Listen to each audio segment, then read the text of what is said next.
And I was found not guilty, you were found not guilty. based on 2 months' worth of evidence. You were found not guilty Yes, of anything.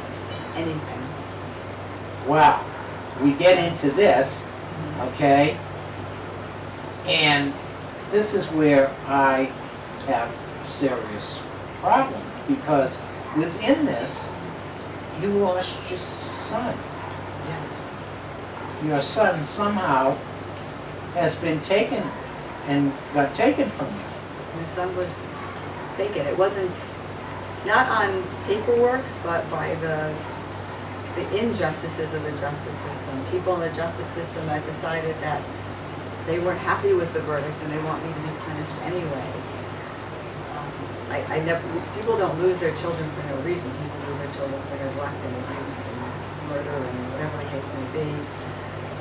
I wasn't found guilty of anything.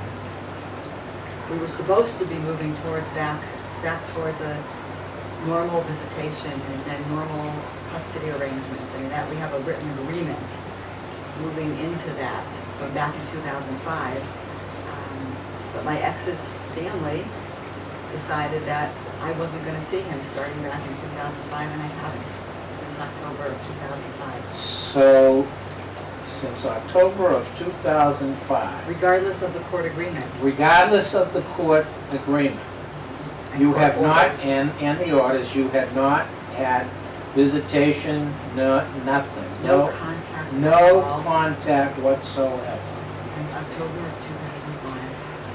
And I know that you've pursued all types of actions in the court that is, well, let me say the court, it's the Norwich Norwich Family Court. Family Court, Yeah. okay? Yes. And you pursued all kinds of actions, and you have basically, they have isolated you from your child.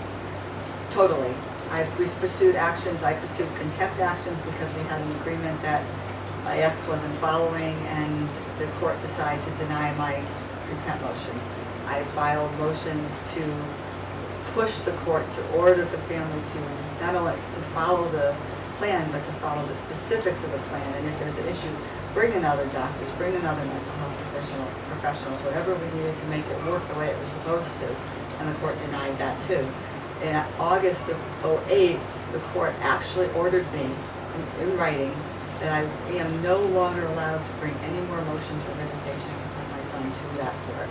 Yes, and I have read the paperwork on that and talked to you because we believe, and I think you know that Father's a paralegal and have done work on court cases, and I asked other paralegals what they thought about the situation, and even asked an attorney, and they felt that you could go to federal court.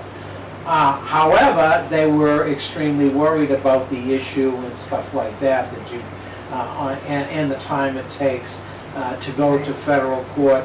And now your child, well, your child now is got to be He's in high school. he's in high school. And Got everywhere to be I go, around 16, is right? And every place I go, I look at every face on every boy that looks that age, trying to get a glimpse of him, wondering what is he doing, what's he thinking, you know, how is school, how are his activities, what did my ex's family tell him about me, what is he thinking about why I'm not seeing him. Exactly. I can't even express the pain. Well, I don't even know how to express that pain. This is a horrific story. You know, that of injustice. No matter what, the problem. I just can't believe that a court system would. I mean, at the very least, if they thought something was wrong, you would have control visits. I mean, I deal in the court system here, as you know, and I deal with some people that have these similar problems. Absolutely. And the stories that I have could be considered not good, abuse of the child, stuff like that. Where this is a story, and there are others which really disturb me. There are others like yours that for some reason the system grounds you up. It does. It's purely for personal reasons. It's purely for punitive reasons. Someone in the justice system gets mad at you, and that's the end of it. whether the other person that they're siding with is a good person, or not a good person, has a healthy parent or an abusive parent, it just doesn't seem to make any difference. There's no logic to it.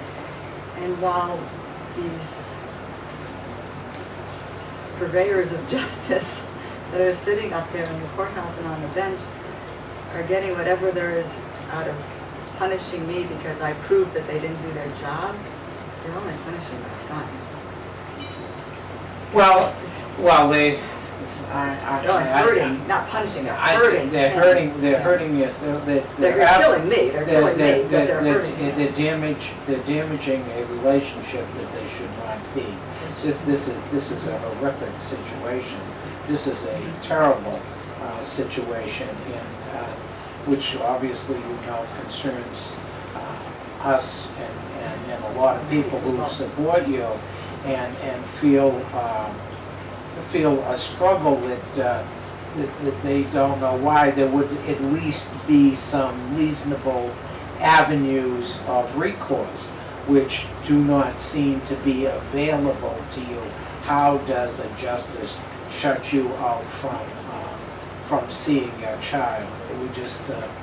We just don't understand this situation.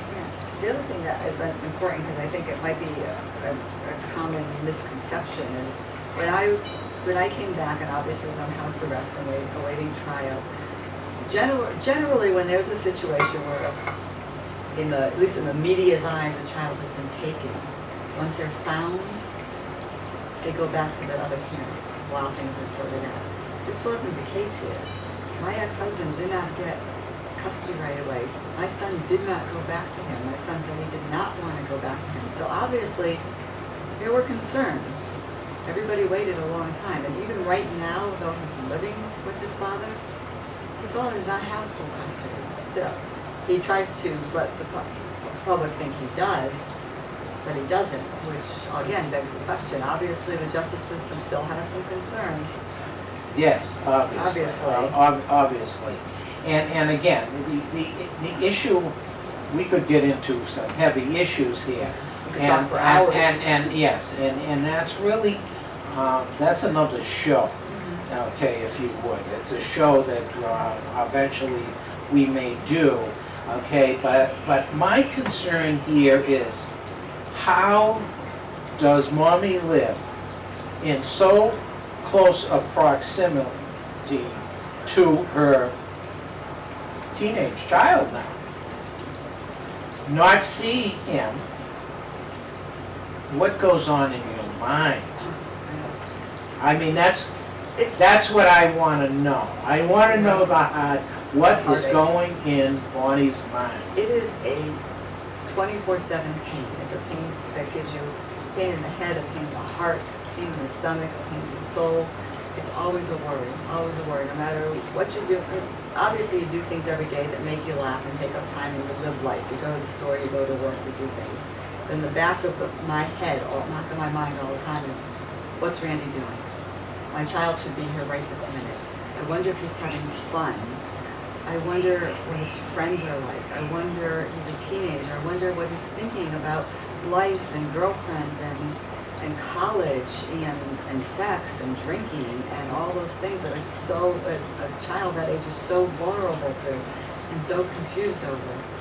I wonder what he's going to think or do or say when we do finally come in contact. I worry what he's being told about me. I worry that he's angry at me because I haven't come to see him or tried to make contact because he may not know how hard I'm trying. But there again, right, he has no idea of the efforts that you have made to contact him. I run around town looking at the community center, looking on the streets, going to where the teenage kids are hanging out, the beach, just trying to get a glimpse of what he looks like, what his face looks like, what his hair looks like, how he's grown, how tall he is. You right now today would probably not know your own son if he walked in the house.